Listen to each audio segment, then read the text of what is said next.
History is not just about the past, it is the story of who we are. Welcome to Dattaprabodhinee, where we explore the history, culture, wisdom, and timeless heritage of India.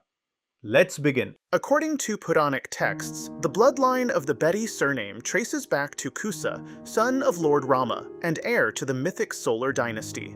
If you liked this video, please hit like button and subscribe to our Dattaprabodhinee YouTube channel. Historical accounts describe a fierce, fracturing conflict between the descendants of Kusa and Lava that eventually split their kingdom. After a decisive defeat in battle, the lineage of Kusa was forced to abandon their ancestral lands and their traditional roles as warriors. Rather than attempting to reclaim their territory through further bloodshed, they chose a different path. They laid down their weapons and turned their focus entirely towards spiritual awakening. Migrating to Kashi, modern Varanasi, they devoted themselves to mastering the scriptures, earning the title Vedis. Moving north to Punjab, phonetics shifted the V to a B, creating the name we know today, the Bedis. During this era, a legend recorded in the Bachitra Natak describes a unique karmic promise. A rival clan, the Sodhis, were so moved by the spiritual purity of the Bedis that they voluntarily handed over their own kingdom to them. In return, the Bedis offered a highly specific prophecy. They promised that in the distant future age of Kali Yuga, the Bedis would locate the descendants of the Sodhis and return the exact power and kingdom they had been given. This vow initiated a karmic countdown. It meant that the Bedi lineage was destined to hold authority, but was bound by a cosmic obligation to eventually surrender it. Centuries later, the timeline entered the Kali Yuga. In 1469, in a small village in Punjab, the Bedi lineage reached its spiritual apex with the birth of Guru Nanak. By founding the Sikh faith, Guru Nanak redirected the Bedi name from a clan of scholars into the spiritual core of a new, rapidly growing movement. If you liked this video, please hit like button and subscribe to our Dattaprabodhinee YouTube channel. Guru Nanak also set the ancient prophecy from Kashi into motion. When it came time to pass on the guruship, he bypassed his own sons and transferred the spiritual crown to a devoted disciple.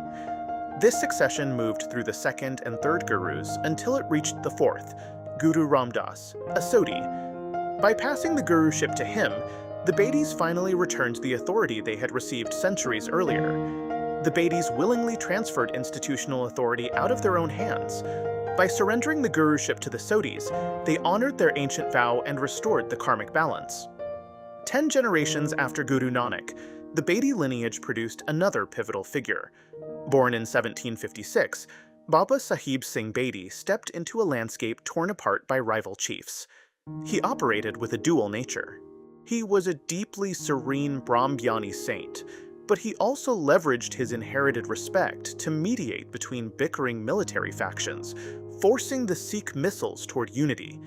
His efforts culminated in 1801 during a massive gathering in Lahore designed to unify the region under a single leader.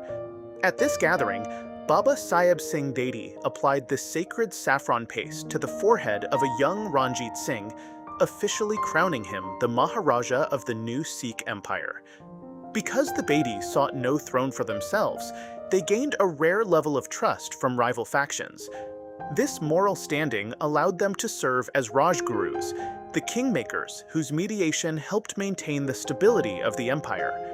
When the Sikh Empire eventually fell, the Bedi commitment to service did not collapse.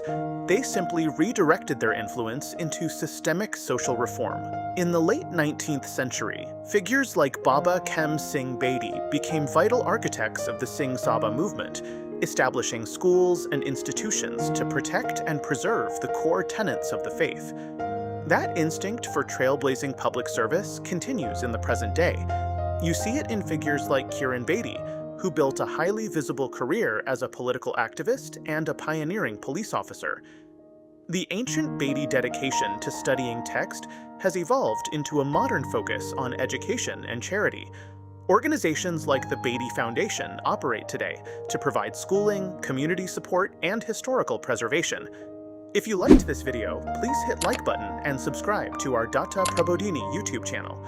The evolution of the Bedi name, from warriors and scholars to founders and public servants, demonstrates how a lineage can endure through spiritual focus, rather than territorial control. In this cycle of sacrifice and service, the Bedis find their lasting power in the commitment to a universal oneness,